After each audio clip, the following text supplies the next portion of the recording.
invested in awareness creation, self-care, research, advocacy, training, and suicide prevention to come together and fight suicide together. Am I supposed to start now or? So I'll just introduce the speakers before we proceed. Yes, please start with Dr. Ashwini Murthy. Yes, I'm sir. really happy to have her here. She's been such a huge support for us, very vocal, very passionate, and always there. And she's never given up. Sometimes we all start off with this, this impulse that I want to do something, I want to do something. But Dr. Ashwini Murthy has been following up for more than a year at least.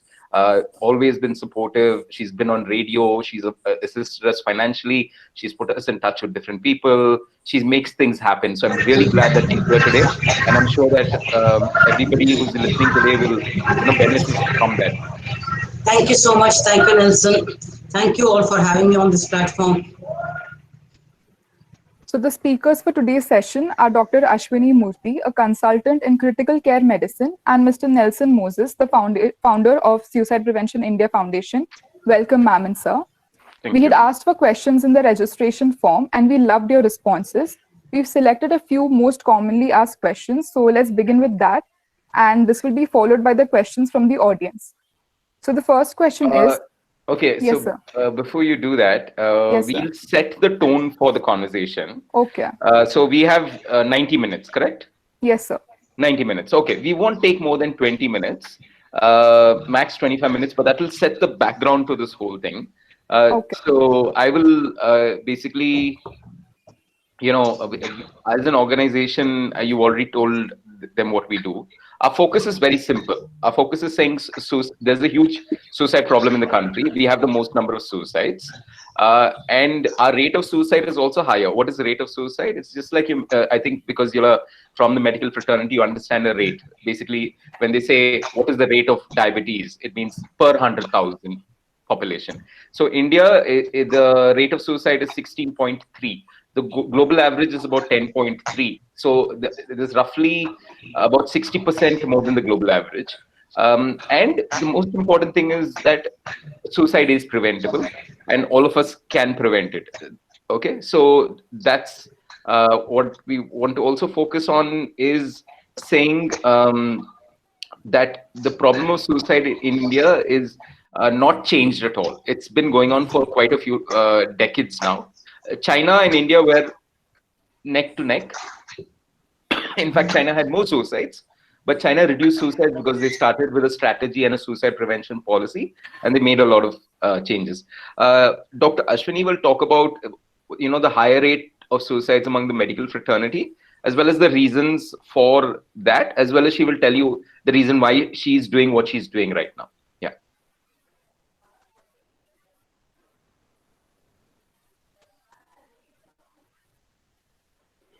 Sorry. Yeah, thank you. You're welcome. Like Nelson said, suicide is indeed a very grave problem faced by our society. Now, of all the professions and occupations, the medical profession has a 2.5 times higher rate of suicide. Now, there are various reasons for it, and it is a multifactorial thing. So it's a stress, anxiety, depression, and burnout. Now, why actually it happens and why it is so high in doctors is something that I would like to just briefly touch upon before we go to the actual format of questions and answers. Now, I would like to say that a doctor's life is divided into 3 phases. So one is during MBBS days, and then the next is during the post-graduation days, and the third stage is when they actually start practicing. Now, the challenges are different in these different stages. So when you start off as a medical student, that is actually the first greatest dramatic change in your life. Most of us will have to leave home and go to a hostel to study. Okay, so that is a vastly different culture, environment, and the whole way of your living, thinking has to change. Okay, so what happens is the first thing is you have left home. Okay, so you are not under your parental protection or guidance anymore. There is no one to tell you that you have to eat at such a time, you have to take rest, and you have to take care of yourself. There's nobody to do that. You will have to manage all that by yourself. And thinking that you are hardly, what, 17, 18, 19 when you join medical school, it becomes extremely challenging to be able to take care of yourself. The next thing is the overwhelming volume of material that we have to study. It is nothing like what you studied in school or college. The subjects are vastly different from what you've ever encountered. And also the sheer volume and magnitude is so much that you find it very difficult to actually manage your time studying that. And the next aspect, of course, is dealing with people who come from different backgrounds and different temperaments. You have to learn to live with them in a hostel, take care of yourself, your timings, your food, your sleep, your needs. It all becomes extremely overwhelming for someone who is so young in life. Now, the next thing is, you see, ragging. All said and done, it is still there. It may not be like what it is reported in papers, but you have to deal with that. You have to learn how to be able to stand up for yourself. That sometimes is extremely difficult when you have come from a protected family environment where most of us are either a single child or maximum two children. We do not know how to deal with when you are exposed to so many people at a time with so many different mindsets. So that is the third challenge that happens when you're doing your MBBS. The next stage is when you're doing your post graduation. Now, what happens in PG days is, in addition to your studies, you have to deal with patients.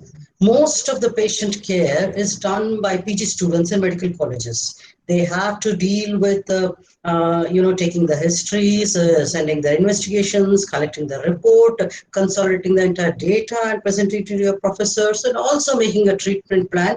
Most of the time, you're actually kind of challenged by your professors to do it all by yourself. I mean, they think that just because you have taken the medical profession, you are equipped to deal with it, and that you're going to do it all by yourself, which is really very, very difficult because. You see, it's not like you were born with this, quality or expertise.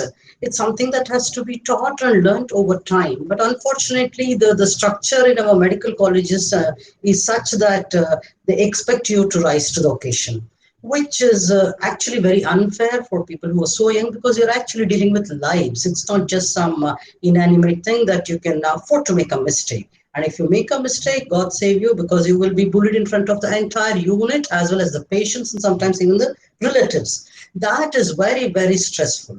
So the next stage will be when you start your practice. Now, in that, there are three kinds of things. Either you will be doing a private practice, or you will be doing joining a corporate hospital, or you will be in government service. Now, each of these aspects have different challenges. When you're in private practice, a lot depends on how you're able to build up your practice, your interpersonal relationships with the referring doctors, with other people, and such that. When you join a corporate hospital, then again you have to deal with a lot of managerial pressure, targets, and unrealistic expectations from patients and relatives just because they are paying you for that. And in government service, it's an altogether different thing where you have to face a lot of bureaucracy and a lot of belittling by people who are not doctors, who have just done administrative services, who think they can rule over you. So that actually is quite humiliating that they deal with doctors.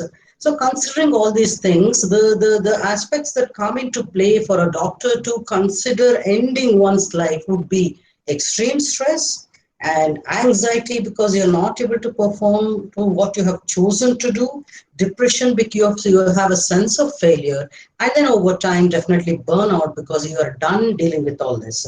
Now here I would like to add why I have started doing this is because I know a very dear friend of mine who was very, very successful in his career, took this drastic decision and took his own life. Ever since, it has really affected me so much that I approached Nils and we were able to start off this thing, for which I'm really, truly grateful.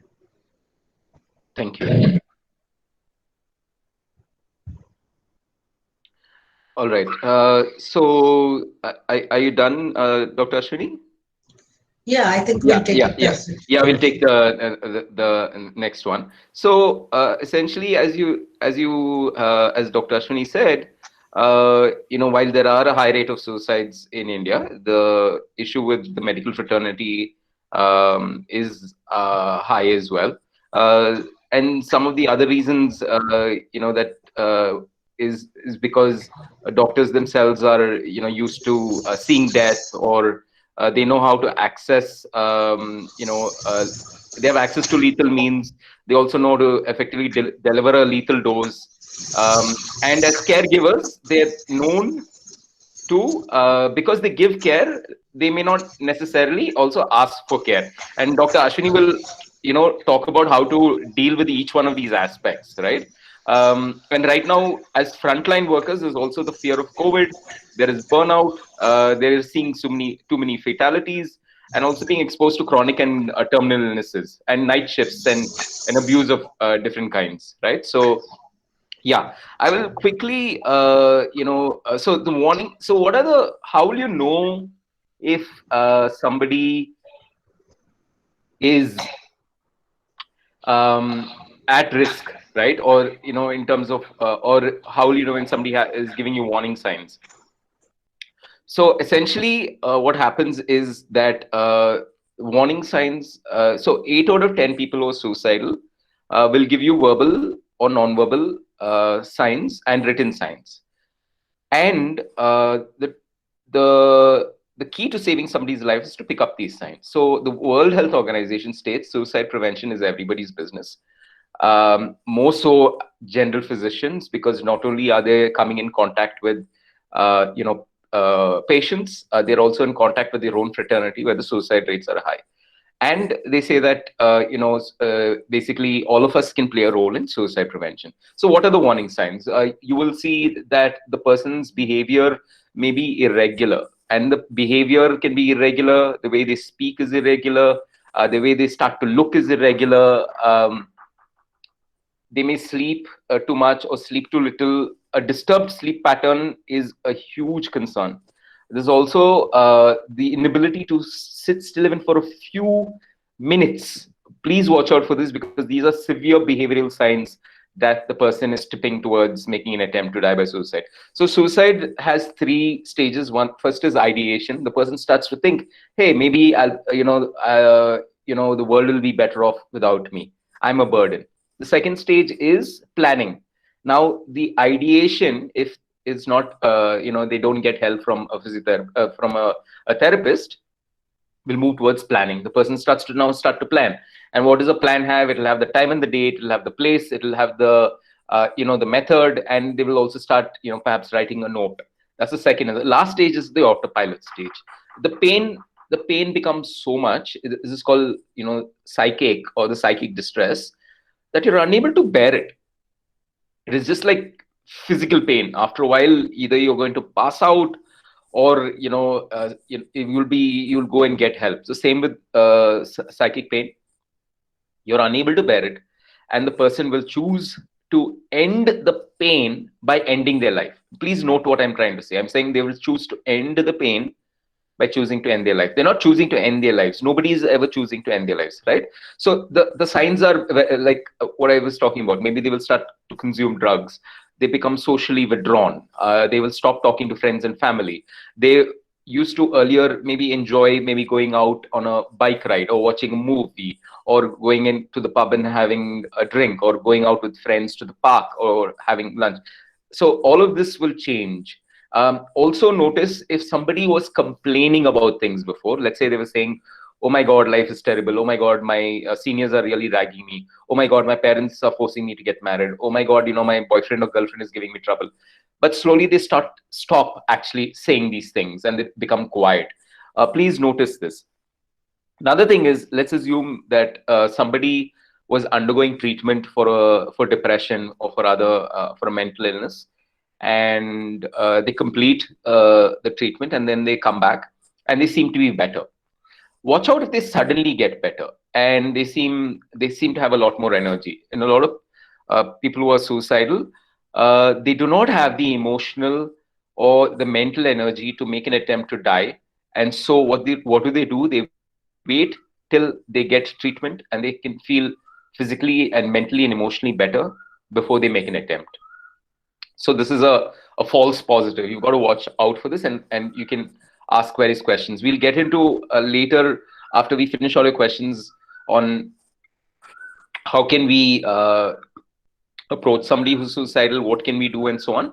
But essentially, look out for these signs. Also, look out if a person starts to talk and say various things, either directly or indirectly. They'll say, I wish I could sleep and not wake up anymore. I think I'm a burden to my parents. I think I'm a loser. I think, I'm good for nothing. Or they will directly say, I wish I were dead. I wish life would stop living.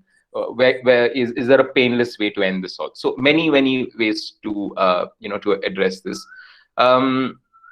Okay, so we'll just finish off with saying, so what can doctors and those from the medical fraternity do to help themselves, that Dr. Ashwini will address, about saying, like she mentioned, the three various stages of your life, and how can you help yourself during each one of this in small little ways, because she can talk from her own experience, because she's been through this, and and I'm sure that she's a really good mentor, because I've seen her work and she's got a really good rapport with almost everybody that she works. Yeah, go ahead, Dr. Ashwini.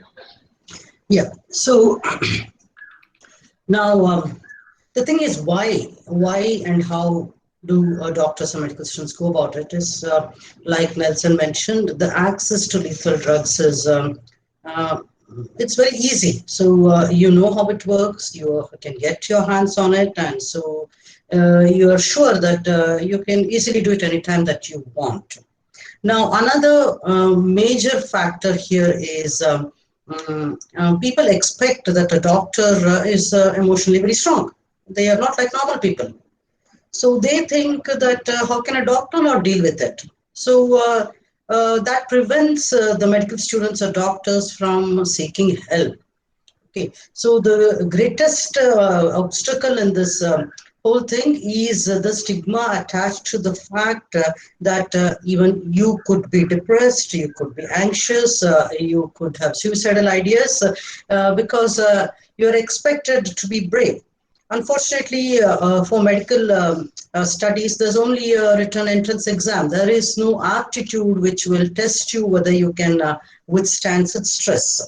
So that's one major factor. And so nobody seeks help in time, or nobody seeks help at all. So the first thing is would be to accept and seek help. So even in hostels and medical colleges, it is very important that there is a mentorship program where the professors and lecturers are expected to look out for the mental health of their students, and also for them to be able to for them to be open enough for the students to go and approach them and tell them what it is without having to face ridicule. Okay, so the signs of distress have to be not only looked at by the professors and the faculty, but also by the fellow mates and friends, who should be able to watch out for the symptoms and signs that Nelson has already mentioned. And also, it would be good to keep a watch on their behavior. If there is long periods of absence among your friends, or if they are not being open enough and telling you exactly what's going through in their minds, and if they become very quiet and uncommunicative. So that's an important step. On the other hand, it's also possible that they can suddenly become completely gregarious and euphoric and start saying that, everything is fine. So that's also another thing to watch out. There's always two extremes of the spectrum that one should keep an eye on. And also, one should be able to talk, without being judged. That is very important. So, because if you go and tell someone and they say, hey, you must be crazy, you should not be thinking of such things. No, that's not done. You will have to listen to them patiently, and you should be able to empathize with them rather than judge them. Yeah, I think these are all great points and very important. We can go ahead, I think, now and take questions. And when we wrap up, we'll talk about other ways that, like protective factors and so on. I just want to make a quick mention over here. I think as those from the medical fraternity, I'm sure that there are physical diseases which a lot of patients, there is stigma. I think there was stigma around leprosy. There used to be apparently huge stigma around AIDS and HIV, huge stigma around even cancer. I believe 2 decades back, or 1 or 2 decades back or more, people were afraid to say the word cancer because they thought that if you said the word cancer, that you will get cancer. So, but doctors know that there is no stigma attached to all of this, and they try to bust stigma. So in the same way, I think slowly but surely, I think as more and more doctors start to talk about the fact that, mental health is as important as your physical health, and your mental health can affect your physical health, and which they know, and your physical health can also affect your mental health. So it's a holistic thing, and that's when more changes will come. And I think all of you today who are listening should go out and start talking about the fact that mental health is important, and start normalizing this conversation. And when you're feeling low, anxious, or stressed, to be able to talk about it in a normal fashion, just like you would say, my BP has gone up, or my blood sugar shot up, right? So I don't know, this is a very beautiful story that I read, that this is true, and all of you should look this up, about there used to be a lot of deaths in the operation table, and I think this was in the early 1900s and in the 1800s, because germs had not yet been discovered. So the doctor who actually, and surgeons would go into an operating table, come out and not clean themselves up, and then go back to the operating table, maybe to another patient, right? And maybe perform another surgery. So they didn't realize. So there were a lot of people who died on the operating table, and one surgeon discovered that this was possibly because of something called germs. And he started to wash his hands, and he realized that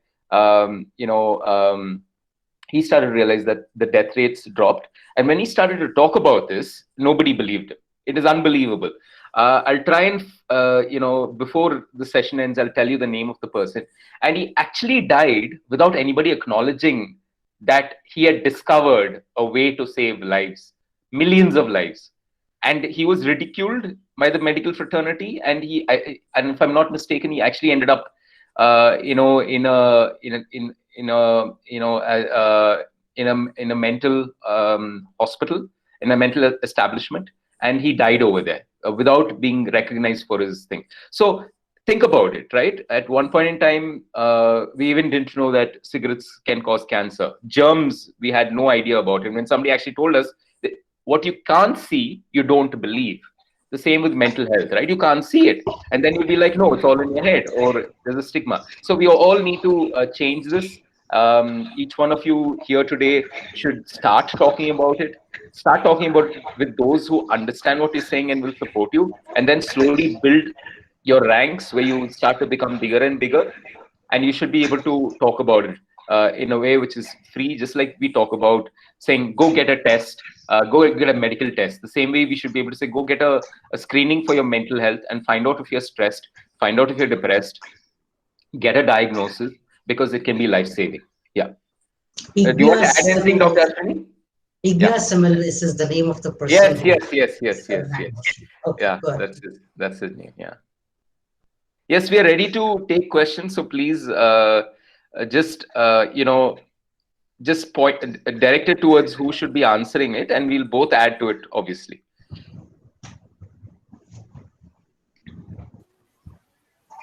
So we had some questions picked out from the registration form. Yes. So can I go ahead Yes, with please that? go ahead.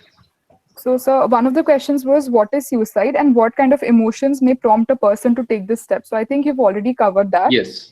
Then we had, why do you think suicide rates tend to be higher in medical fields than others? And ma'am has already talked about that. Yes. The next question is, how can we identify whether a person or we ourselves are suicidal or are just going through a phase?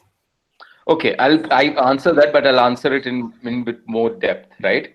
The phase is, let's say you just have a thought about suicide. That's ideation. That happens for every suicide. There are 100 people who are thinking about suicide. For every suicide, there are 25 people who make an attempt to die by suicide.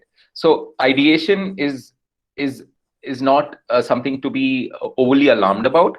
What you need to do, suppose you have a thought about suicide, is perhaps to go meet with a counselor and talk about it, or talk about it with your friend or with your superior or with your parents. It's important to start talking about how you feel, because that helps you get over what you're going through. Then, when do you need to start worrying about it? If the thought then doesn't go away, it keeps it's there, and it causes you, like I said, psychic distress, emotional distress, to the point where it starts to affect your professional life, your personal life, and is not allowing you to do things properly. And if it's there for, let's say, more than 2 weeks, 1 month, and it goes away, then it comes back, it goes away, it comes back, you're still fine up until the time that you start now saying, how should I be doing this? Now you're planning.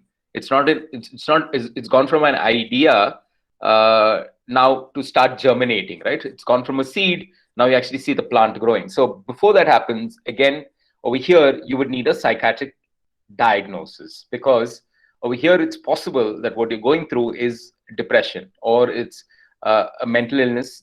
In 60% of all suicides, there's an underlying undiagnosed, untreated mental illness. This is not the only reason why people will make an attempt to die. Like Dr. Ashwini mentioned, this is multifactorial, it's complex, and it's multidimensional. If you have one issue, you can deal with it. If you have two issues, these are just like physical illnesses, these are comorbidities. Let's say you were abused as a child. Let's say you have a drinking problem. Let's say you've just lost your job. Let's say your wife or your husband has just left you. Then you have these multiple complications, and therefore you are more at risk. So at that point in time, a psychiatric diagnosis is very important, and I'll tell you why. Even so, somebody I know quite closely is a fantastic general physician, and suddenly, not suddenly, but over a period of time, started to feel quite low. Behavioral issues, started to get angry with family and friends, started to get angry with herself. At some point in time, had to quit her job because it got so much, and it continued. So finally, they got a complete physical diagnosis done, and they narrowed down the problem to endometriosis, right? And she had to undergo a surgery, and she's feeling better. There's another condition called PMDD, which a lot of women also are not aware of. And a lot of times you feel suicidal, but you think that the reason you're feeling suicidal is because, let's say, you've broken up with your boyfriend, or you have issues at work, but the actual issue is premenstrual dysphoric disorder, which is a mental issue. And think about this now, it's physical, but it's affecting you mental. So there's an overlap when it comes to something like that. So that's why it's important to now get that psychiatric diagnosis, as well as even maybe meet your general physician to find out whether there's anything, thyroid related problem, chemical imbalance, and so on. And you will also need a therapy. And the final stage is autopilot. The final stage is autopilot, where there's complete resignation. The person is saying, the person is feeling trapped. They're feeling helpless. They feel there is no help. They're feeling hopeless. They feel there is no hope. And they're feeling worthless, because they feel like, oh my God, I have no worth. And you have to remember that externally, the person might be doing really well in life. They may have a good position. They may be married. They may have kids. They may be popular. They may be well loved, and so on. But they will be going through a lot of feelings inside, right? So that's the reason why talking about it is important. That's when you need to worry. At that point in time, please talk to somebody please visit a mental health professional, get a complete diagnosis done, because it will help you to point out what the issue is. And in most cases, the issue can be treated. Once it's diagnosed, can be treated, and in a lot of cases can be cured, if not managed. Dr. Ashwini, you want to say something, please? Yeah. So also another thing is, people have this impression that if you ask a person, are you thinking of suicide? Yes. They think it's going to affect that attempt to suicide. It's not true.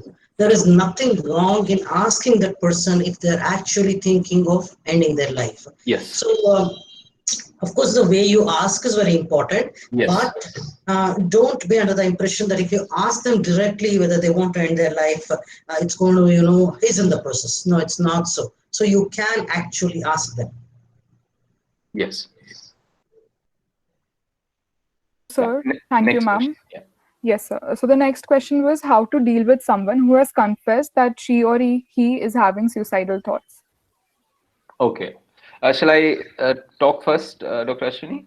Yeah, please, please. Yeah. Okay. Okay. So the first thing that you've got to understand is that this person has trusted you. So value that trust, because not everybody who's suicidal actually talks about it. So acknowledge that and tell the person, thank you for telling me this. I am grateful that you've reached out to me and you trusted me enough to be able to talk about something so sensitive, right? So thank you. Next thing is, please remain calm. It's going to be very difficult for you the first time somebody comes to you and says, I'm thinking of ending my life. The reason for this is we are scared of death, and since we are scared of death, if somebody talks about death, we will become very perturbed, and we will because we are if we are not calm, then our reaction will be one of like saying, are you sure, right? So you're doubting, or you'll be judgmental. You'll say, no, don't be a coward. That's being judgmental. So don't say these things. Don't say, are you sure? Or don't say you're stupid.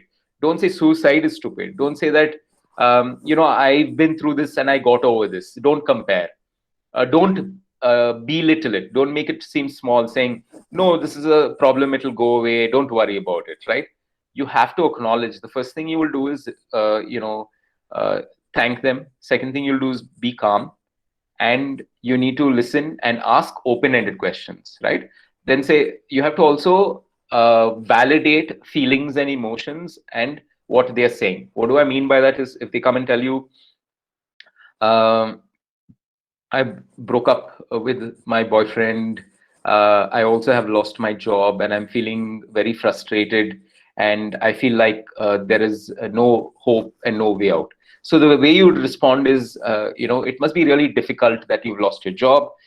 It must be difficult to break up with your boyfriend. It's not easy at all. It sounds really difficult.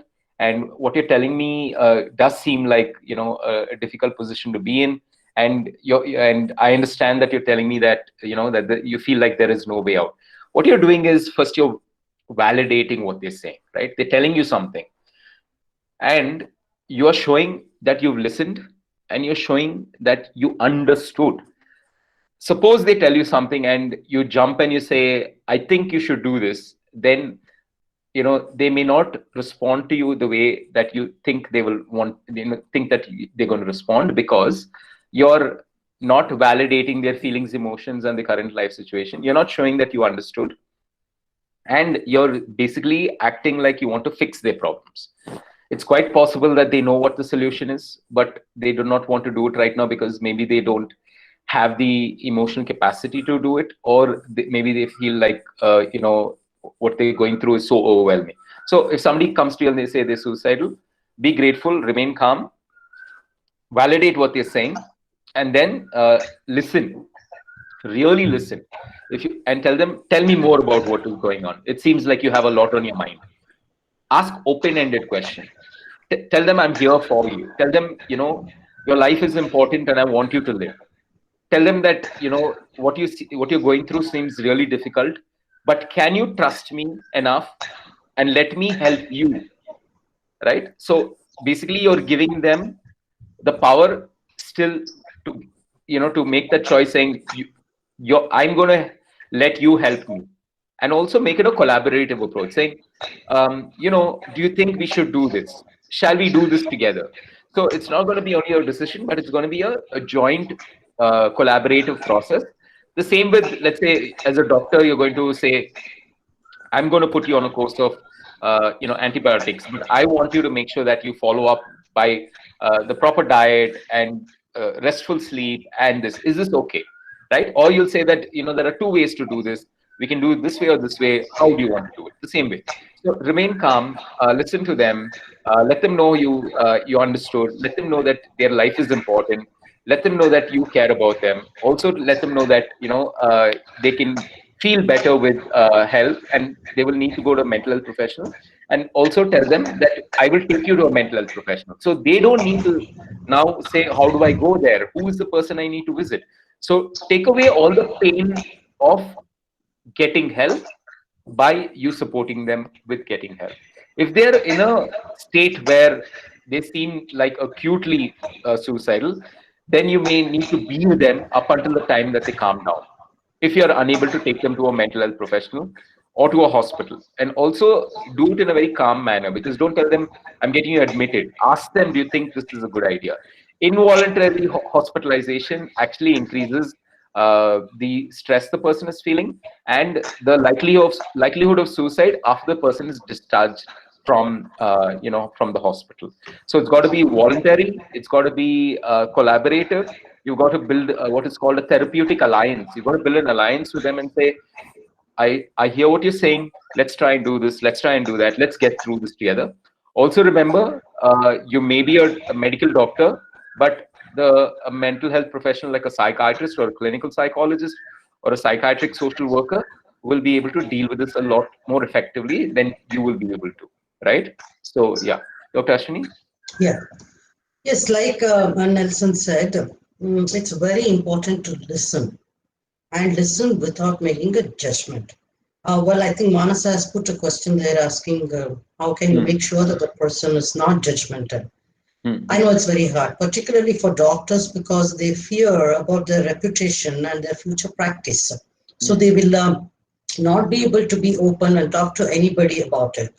Yes, you will have to build a trust first. And also, it's very difficult to know whether that person is judgmental or not. So clearly, you would be able to do it with only someone you have known over time, or someone who is entirely a professional.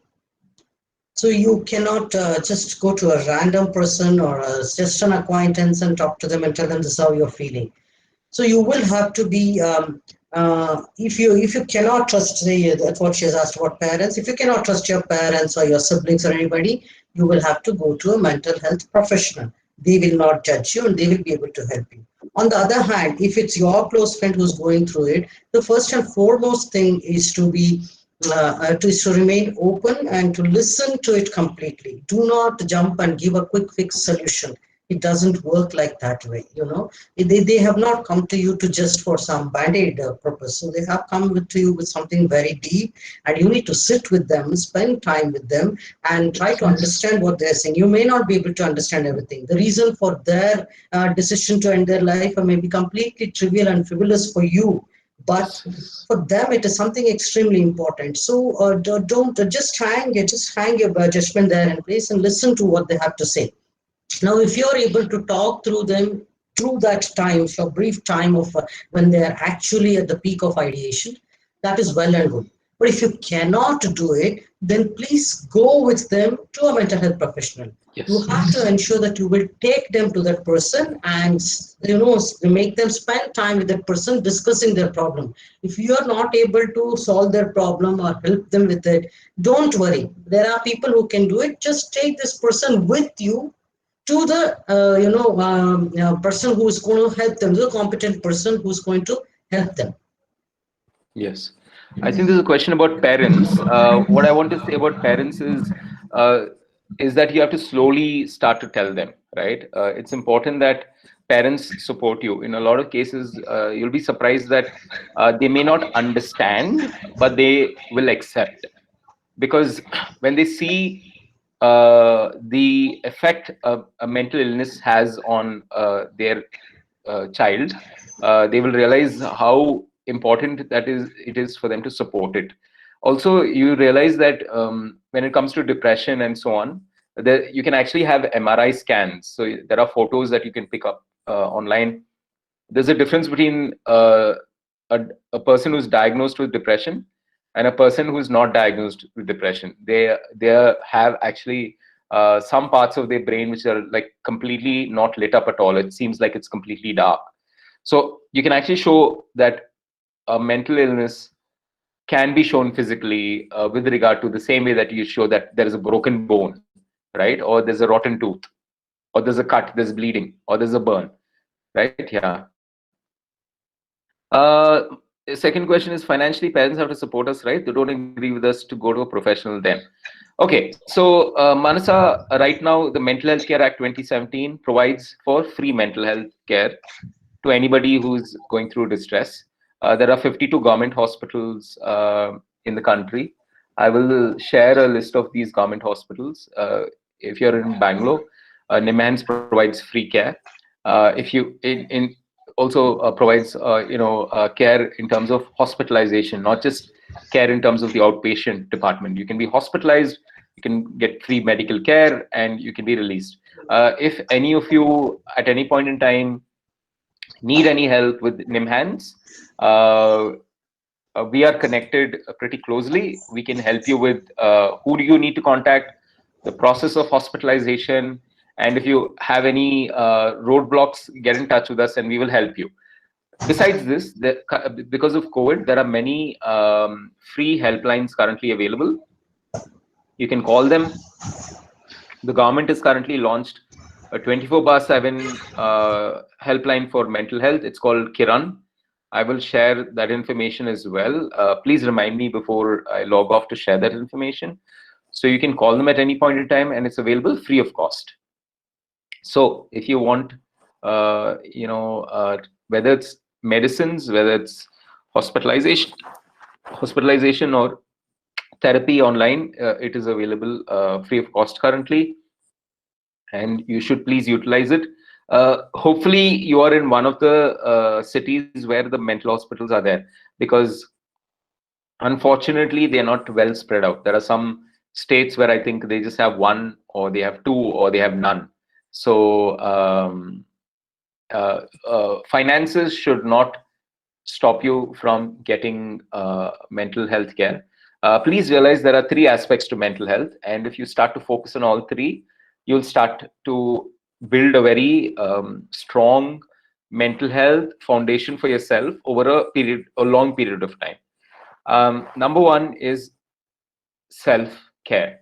How do you take care of yourself? Same with doctors are, what do you keep telling your patients? Please sleep well. Please eat all your meals on time. Please get some exercise. Please get some time in nature. Please don't smoke. Please don't drink, right? Same way with mental health, there are ways for you to help yourself. The second one is basically, other than helping yourself, it's about the people around you, which is basically called social connectedness. Social connectedness is the community around you who can support you in case you have a fall. So one of the ways that people, one of the reasons why people do not die by suicide is not the care that they receive, but the care that they perceive that they have. So whoever has friends they can count on, families who will always support them, colleagues who are going to be there for them. They have what is called a social safety net, and they know that in moments of emotional distress, they can go and talk to them. It doesn't mean that everyone in your family, all of your friends are going to be helpful. Even if you have one friend, there is a difference between what is called unconditional love, which means your mother and your father will love you unconditionally, and what is called unconditional positive regard. Unconditional positive regard is the ability to regard you positively regardless of the condition that you are in. So a lot of suicides happen for various reasons. Okay, the reasons can be and these reasons sometimes are shameful. They can make you feel guilty. They will make you feel very low. You will lose your social reputation, your professional reputation, and so on. So at those moments, start to think about saying, who among my friend circle can I talk to my mother about, if something were to happen to me, which were, let's say, unethical, immoral, or even illegal. It doesn't mean the end of life. We are all humans. We live in a society where mistakes happen all the time, but that does not mean that this is the end of our lives.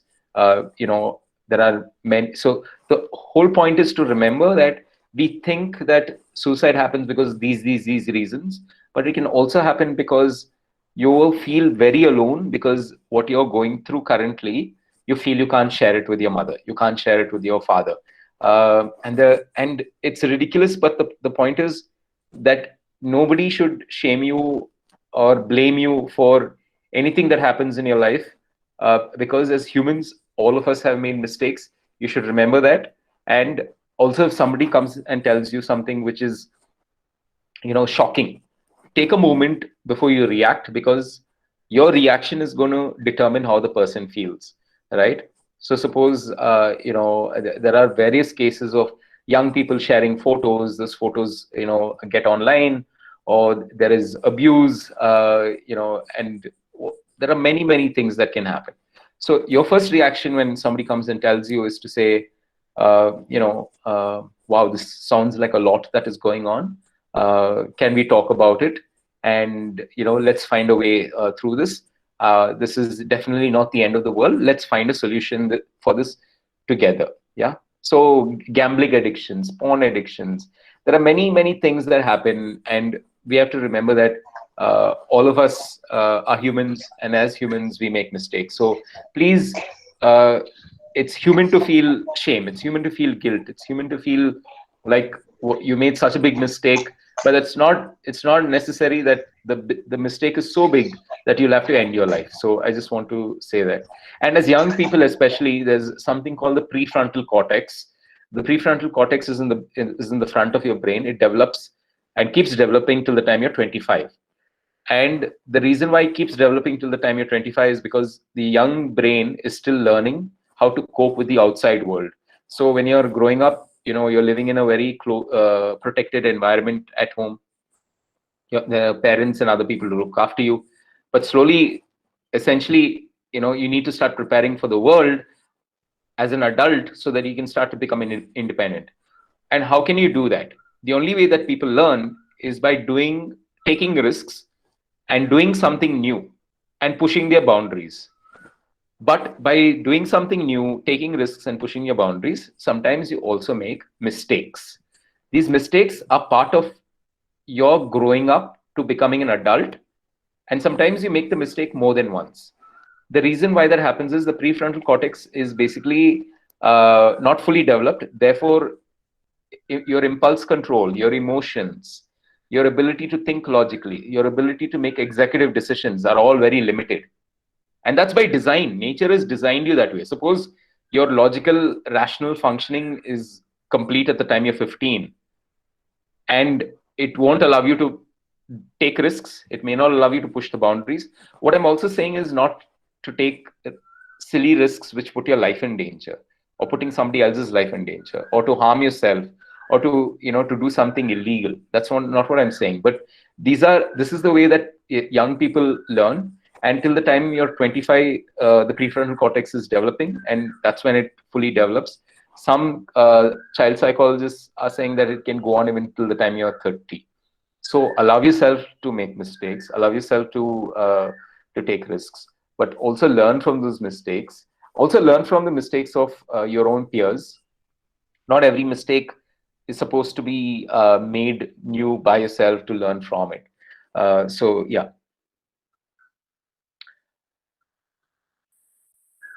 Yeah, we can continue to take questions. Sir, I had a question. There was a question in the registration form saying that how can you reach out to a person who is not willing to talk to anyone and they're isolating themselves? Okay, how about we flip this question and we also ask Dr. Ashwini, suppose there is somebody who has a physical health condition, and they're refusing treatment. How do we help? How would you recommend that the parents or the other people help that person? Yeah, so although Nelson says physical conditions, one of the basic tenets of medicine would be that you need a patient consent for anything. Consent. But sometimes when the patient or the person is not in a position to consent, then obviously there will be the next of kin, yeah, who take that responsibility. So in this case also, there has to be a person who is so close to the person who's in question that they would be able to bring them to the required therapy. It is very difficult, particularly in non-physical ailments like the mental ailments, where it is impossible to physically drag a person to the doctor. So in case of physical illnesses, most of the time they are so ill that you can practically physically take them to the doctor. But it doesn't so happen in mental illnesses. So it is a rather difficult challenge to face. So it has to be someone who the patient trusts a lot, who will be able to, maybe you may have to use methods which are not entirely truthful. It may be half truth, or sometimes you may have to blatantly lie and take them to the psychiatrist or psychologist so that they will benefit from that. You will have to resort to means which are not conventional. Right. So what I want to say is that there's the Mental Health Care Act 2017.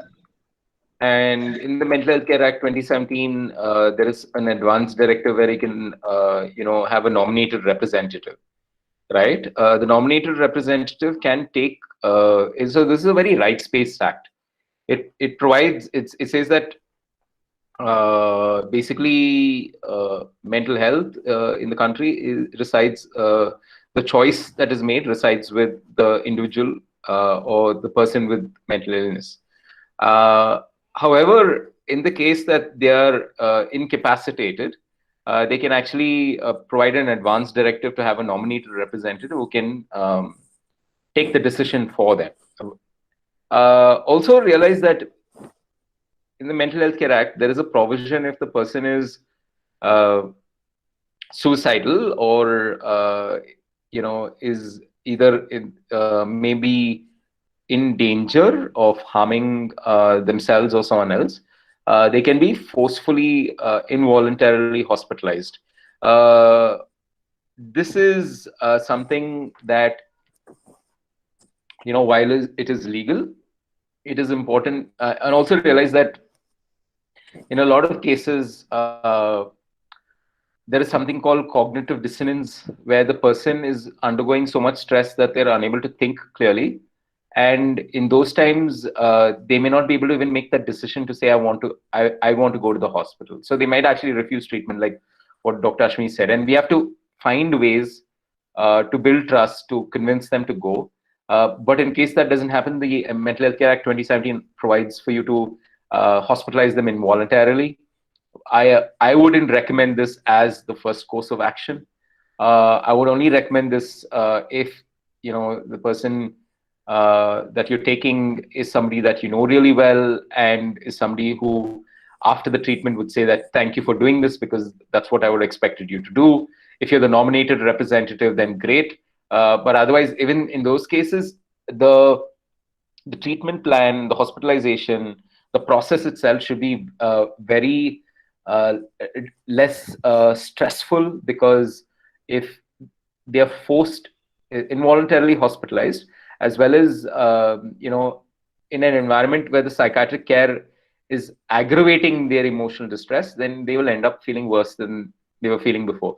And like I mentioned earlier, it's quite possible that after the psychiatric care that they will actually calm down and they will feel better.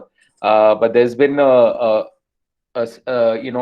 meta-analysis of different studies related to, I think, involuntary hospitalization and the danger of and psychiatric care, where the danger of the person being suicidal post that is pretty high.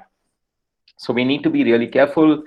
We need to make this less stressful. We need to get their approval, make it a collaborative process. But legally, this is still possible and allowed. So you need to think this through. Non-responsive depression, basically untreatable depression. Open up a person suffering from that. Arpita is asking, see, the most important thing is, like I think, Dr. Ashwini and me have been saying, you've got to not start with saying, let's treat you. right? The most important thing is to just be there for that person. Let's go for a walk. Let's have a cup of tea. How are you feeling? And you can't expect that after the first cup of tea, after the first walk that you go with the person, that the person is immediately going to say yes. Ask yourself, whose need is it right now? Is it my need that the person responds immediately and goes for treatment, or is it the need of the person who's undergoing this, that the person has to go for treatment? Because it might be that it is your need to see that the person goes for treatment. Very important that you are patient. You give this, like Dr. Ashwini said, give this plenty of time. Allow the person to open up. This may take maybe a few hours if you're lucky, or it may take days or weeks. But what is most important is you're letting the person know that you're there for them when they need you, regardless of whether they listen to you, that you think that they need to go for treatment. When they're ready, they will come, right? So you've got to keep that window open, but at the same time, don't judge them. Don't make them feel bad for refusing to go for treatment. Anything else, Dr. Ashwini? Yeah. Also, under the category of non-responsive depression comes the set of people who have already done all that Nelson has told and taken them to a psychiatrist and started them on medication. Now, in spite of that, some people tend to remain depressed. So, in those cases, there are a few things that you will have to note. One is most important is whether they are taking their medication. Most of the time it can happen that they will convince you that they're taking they're taking their medicines, but they may not actually be taking their medicines because they believe that they are beyond help. So that's very important that you ensure that they are taking their medications. And okay, after having ensured that they're taking medication, you still feel that they continue to be depressed, then sometimes you will have to reevaluate the situation and your diagnosis, because there can be two or more conditions existing simultaneously. Say it can be a bipolar with paranoid schizophrenia, or it can be major depressive disorder with schizophrenia, or delusional conditions. So it may not be one single diagnosis. So it rests with the psychiatrist that you're seeing to reevaluate the diagnosis. And then the third factor that you'll have to consider is whether, like Nelson had mentioned earlier, a physical illness is manifesting as a psychiatric condition. So in which case you will have to come to the proper diagnosis of the physical ailment that the person is having, treat that, which may itself then alleviate the mental condition, or with additional treatment can alleviate the mental condition. So it's very important to consider that, ensure that they're taking medication once you reach the medication stage, if all this counseling has failed, and then to make sure that the diagnosis has been correct and that there is no other underlying physical condition which is confounding the whole situation. Yeah. Do you have any questions, or shall we take Ketan and Manasa's question? Poonam says how meditation helps with depression. Poonam, most importantly, depression is a mental health condition, and sometimes it will need medication. Sometimes you can use medication and complement it with other ways. Meditation definitely helps. In fact, meditation over a long period of time, it helps with anxiety quite a bit, because it helps you to calm down, and I'm sure it would help with depression as well. It alters your brain at a molecular level, right? So it helps you to calm down. Better health means you feel better about yourself. So it is helpful. Ketan's question: suicide rates have been very high, especially in students in the phase. I think, Dr. Ashwini, you answer. I get that. I've seen Ketan's questions. Yes, indeed, the times have been such that it is extremely difficult, especially the period between after you finish your internship and until you get your PGC, because nowadays it's given to believe that MBBS is not enough. There was a time when you had finished your MBBS, you could have just set up your clinical practice as a GP, and you could have succeeded very well. But the times have changed, and it is very important that one does a post-graduation, and now more so you have to choose a subspecialty. So it is extremely trying time while you're sitting and preparing for your PG entrance exams. Yes, so how are you going to deal with that time? And it's not like nowadays you get your PG seat with your first attempt. Sometimes you don't get it with your second attempt or even beyond that. So what I would say is that if you do not get your PG seat in the first attempt, it is not the end of the world. Surely, there are ways in which you can make yourself useful even before you get your PG seat, or even without a PG degree at all. Actually, okay, but still, yes, you have to have a PG degree. You are working towards it. Meanwhile, make yourself useful. If you want more time to study, you just set up a practice where you will see patients for a few hours as a GP, or if you can't do that, then you will join a hospital as a resident doctor in a department that is to your liking, and work for a couple of hours and study during the rest of the time. While you are working as a resident doctor in either a nursing home or in one of the big hospitals, you will come across many senior doctors, who will share their experiences with you, and it will make you feel better, and they'll also guide you in saying how you can go about achieving what you want to do in life. So the period between internship and getting your PG seat is not a doomsday kind of a situation at all. You could make it useful for yourself, either by, if you're the type who can devote complete time for your studies, then well and good. But it's not very easy to do that, to sit and study at home locked up by yourself in a room 24/7. So I would suggest that you make use of the time by getting exposed to more of your own, what you have to do in future by, joining as a resident in a department in which you want to do your post-graduation. So there are ways where you can keep yourself engaged during that time, as well as prepare for your NEET exam. I know that it's not easy for you people, and I'm speaking from experience because when I did my post-graduation, it wasn't so difficult at all, and all of us just wrote one All India entrance exam and we got our PG seats.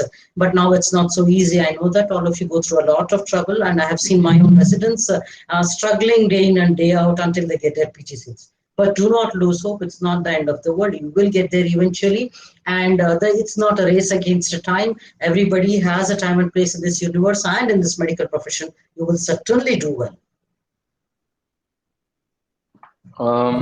Yeah, that's a great answer. Why men are more at risk to suicide? So, men and women, so the rates of suicide among men are higher, but women attempt suicide more than men do. What do I mean by that? It means that, like I said, for every suicide, there are 25 people who make an attempt to die by suicide. And one of them would, the suicide is completed. Women make more attempts, but their attempts are less fatal than men. So men usually, especially in developed countries, use more lethal means to make an attempt. So their attempts are completed attempts. They end up dying. That's one reason. So we can't say that they are at more risk or less at risk. But young women in India are at a high risk, and men, but younger women in India are at a higher risk than men are. Men in their mid 40s and later on in their lives are at a higher risk. Question about, can hypersexuality be a reason for depression? Why is hypersexuality the least talked about effect of victims of sexual abuse? So I'll just respond to this a little bit. Over here, hypersexuality can be related to bipolar or even schizophrenia, and hypersexuality can also be a coping mechanism to blunt the pain of depression. What do I mean by that? There are different ways that people self-medicate when they're feeling depressed. Self-medication can be in the form of self-harming. It can be in the form of drugs, or it can be in the form of using alcohol, or it can also be using being addicted to sex as well. Hypersexuality is the least talked about effect of victims of sexual abuse. I am not an expert on this, so I'll let Dr. Ashwini answer, or we can send you more literature on something like this. Yeah, go ahead. Yeah, well, even I'm not an expert on that subject. I think it has to be dealt with a psychiatrist or a clinical psychologist. So Yeah. I think they'll be better at answering that. Yes. Any more questions?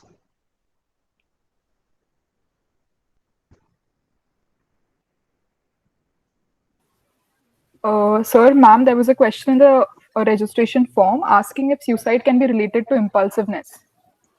Yeah. Actually, Dr. Ashwini, you can talk a little bit more about young people and impulsiveness and, Yeah. yeah. So there are two aspects actually to this suicide. One is premeditated and the other is impulsive. So premeditated, like Nelson has already mentioned, that there will be a phase of ideation and then a phase of planning and then a phase of implementation. But when it comes to impulsive suicide, it is rather erratic actually. And I have come across many people in my practice who are admitted to our ICU where they would have, inflicted deliberate self-harm, taken some kind of poison, some overdose of tablets or such others, and who would have got admitted. And I've spoken to all these people, and then I have actually gathered a lot of thoughts on this.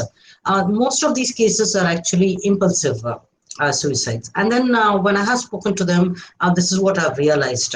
What happens there is that, it will be most of the time a method to get attention. It's an attention that they have been denied either by their parents or by their friends or by their teachers, anybody who they think is important. So in such a case, just to get their attention, they would have done it.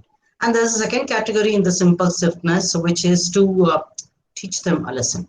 They would have had some kind of a victim feeling that they have been ill-treated and they have not been given their due, and so they not want people around them to know their worth, and they want people around them to feel guilty for not having them treated the way they perceive that they had to be treated.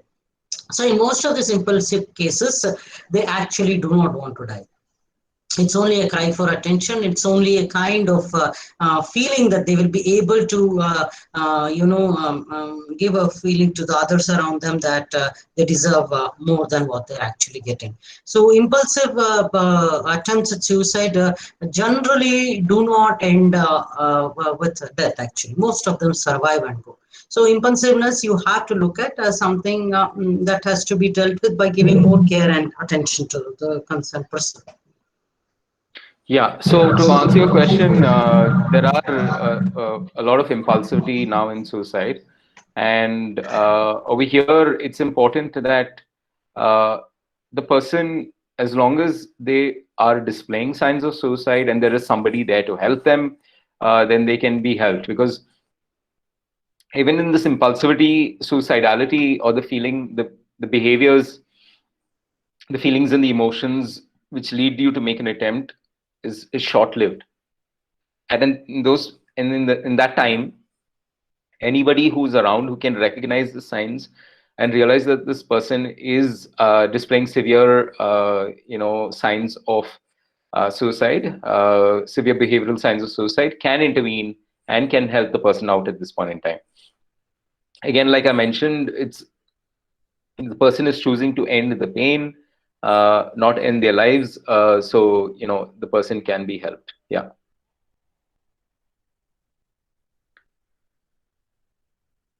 Some of the myths of suicide which we need to address and not fall prey to. I think Dr. Ashwini spoke about the first myth, the biggest myth, that talking about suicide will not lead to somebody feeling suicidal, right? It's very important. Second myth that you can look at is saying that if somebody is suicidal, that you can't do anything to help them. This is not true. If somebody is suicidal, like I said, they're basically dealing with a problem or a pain that is not going away, and they're thinking of suicide because they're choosing to end the pain or the problem, not choosing to end their life. So you can, if they're thinking of dying, you can still make an intervention, build trust, convince them that they can get better with help, and then take them to a place where they can get help. Another myth is about once the person has decided to die, that the person will, you can't save them. Even in the last stage, So there are those in the San Francisco bridge. A lot of them use the method of jumping off the bridge to die by suicide, and it is almost always fatal. Those who have survived some of them have been interviewed, and they said the moment they jumped off the bridge, they actually felt like they didn't want to die. So 9 out of 10 people who make an attempt to die, suicide survivors, will not go on to die by suicide. So there's another myth which says the person who says that they want to die by suicide is just attention seeking. They're not actually going to die by suicide. So you might have a friend or a family member or a colleague or a classmate who may be constantly talking about dying, right? They will, every time something happens, they will be like, I want to die by suicide, or I want to kill myself. I wish I were no longer alive. And the first time you hear it, you take it seriously, and the second time you hear it, and you're taking it seriously. But after a period in time, you're thinking to yourself, is this like a cry wolf situation where the person is essentially crying wolf? There is no wolf. But the point is, just like the story, the cry wolf story, you never ever know that the person is being serious or not being serious. So what will you do? You will actually take, every time they talk about it, you will think that this is a serious situation. You'll have to wipe the slate clean and say, this person is not attention seeking, this person is support seeking. As long, wipe off that attention seeking and move to support seeking. Another myth of suicide is that suicidal people will look suicidal, they look depressed, they will talk about suicide, and you'll know that they're suicidal. That's not true. There is high functioning depression. There are many stories I hear of constantly where the person will tell me, I was with my colleague, we went out for lunch on Friday, we had a great time, the person went home, and on Monday they didn't come back to work, so we all thought maybe they slept late, and then we realized that the person had died by suicide. I've heard of stories where somebody will tell me, I spent the entire day with my classmate, we had a great time, he or she went home in the evening and died by suicide. So it's very important to know that there is no face to suicide. There is no type to suicide. Suicide is, like we said, complex. It's multifactorial. It's multidimensional. And however, all of us can be trained how to recognize these signs, right? So our flagship program is called the Gatekeeper Training Program. In the Gatekeeper Training Program, this is a World Health Organization recommended suicide prevention strategy.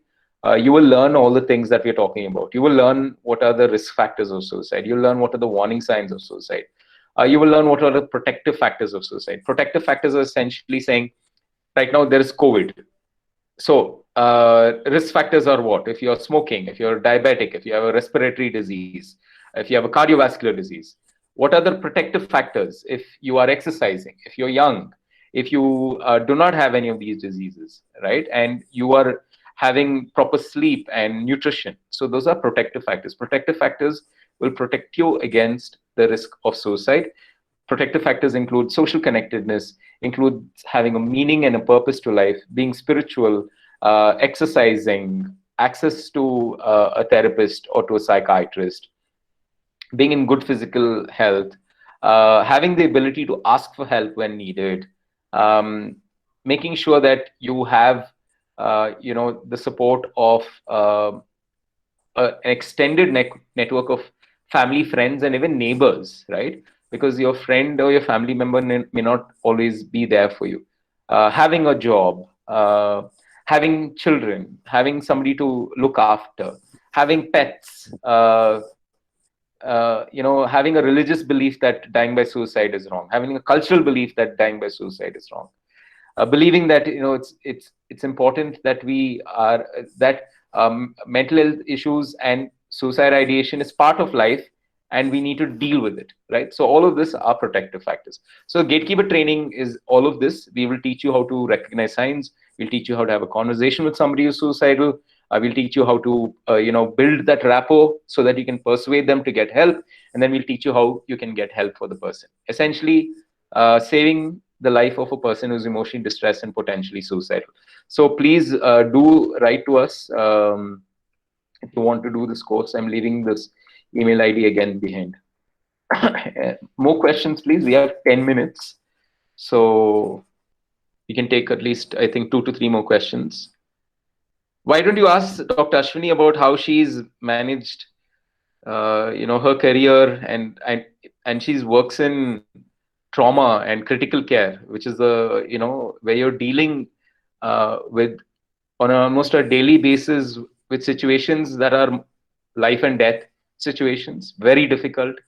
Can make you your adrenaline rush, and you have you have to take care of the person, and the matter of their life is in your hands, right? And it can be pretty traumatic for the person who's actually providing trauma care, because I have a friend of mine who's a nurse in Canada, and she's in trauma, and then she talks about the kinds of people who land up in trauma, and the stories that she tells me really shakes me up. So you could ask her about how does she deal with something like this. Dr. Ashwini, how have you dealt with this over so many years and still have a smile on your face and still have all this energy? Yeah, well, actually, it is like he said. I do intensive care, which deals with sickness, death, and dying day in and day out. It can be very overwhelming, and it can be depressing, and it can be very stressful. Well, each one has his own way of dealing with things. As for me, I read a lot. I read all kinds of things, and my greatest stress buster is reading. So I think that has worked very well for me, actually. And I listen to Carnatic classical music that also really takes the stress off me. So I think there will be such coping mechanisms. For some people, it's dancing. For some people, it's music. For some people, it's reading. For some people, it's just going out for a walk. I'm not such a physical person. I don't go walking and all that. But yeah, I read a lot, and that helps me. Well, somebody has asked a question here about overthinking. Well, overthinking is something I think all of us to some extent have. So I suppose you can, like I said just now, get your mind off by doing things that will prevent you from just sitting by yourself and thinking. Whatever works for you, like going out for a walk, going to the gym, playing football like Nelson does, and things like that, reading, listening to music. Yeah, I think things like that. And if nothing else works, please do talk to a therapist, because dealing with anxiety and stress is not easy. They will recommend treatment plans for you that you can follow and work on the issue.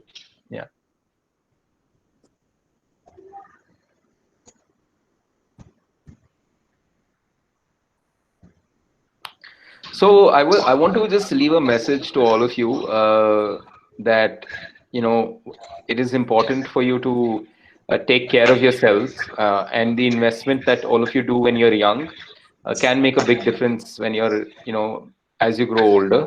Just like I think if you start to save when you're younger, then as you grow older, then you have that safety net. It's the same with investing in mental health. Sometimes you can take care of yourselves. Sometimes you need a specialist to help you.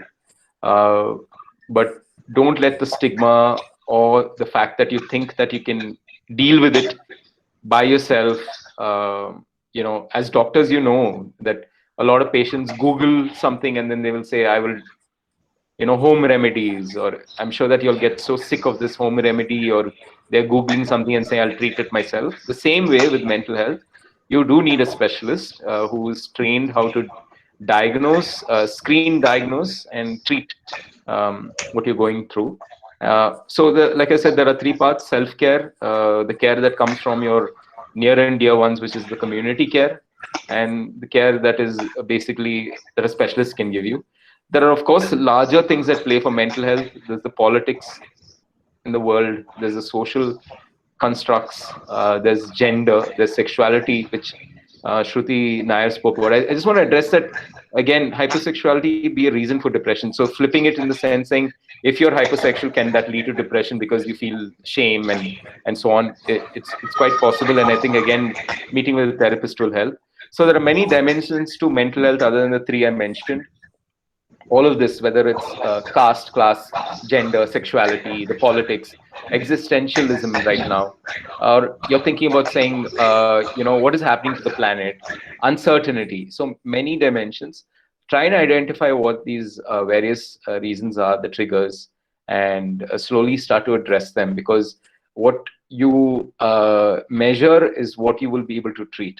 So have a journal, write down saying, this happened to me, then I got anxious, this happened to me, then I got angry, this happened to me and I got depressed, I felt low.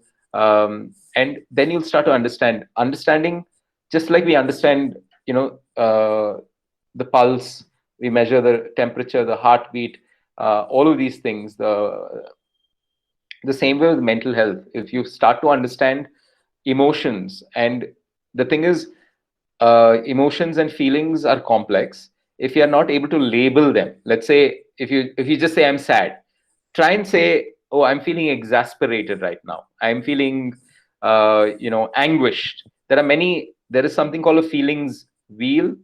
I'll share that. Feelings wheel show you sadness, depression. There are varying degrees of each, and labeling them takes your brain from the emotional side to the rational and the logical side, saying I am feeling like this. Even with young children, one of the things that is encouraged is to say, they're jumping around and they're shouting and everything, and they say, what is going on, how are you feeling, tell us about that.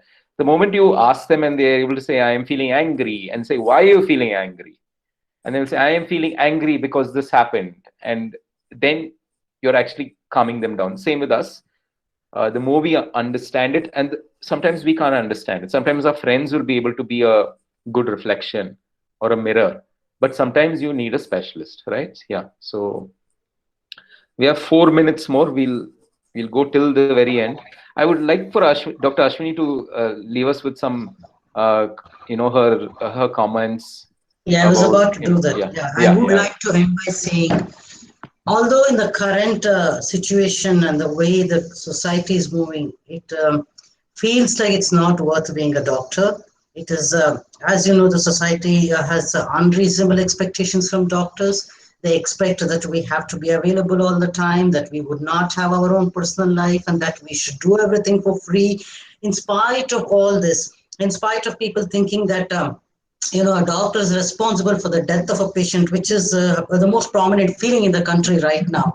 In spite of all this, I would like to say it is definitely a very satisfying profession, and it is well worth it, all the trouble that you go through. I'm saying in the end, you will be a happy and satisfied person. Don't get disappointed. Don't get disheartened. Let the society say what it has to say. Let the media say what it has to say. Let anybody say anything. Let the government say anything. But trust me, being a doctor is very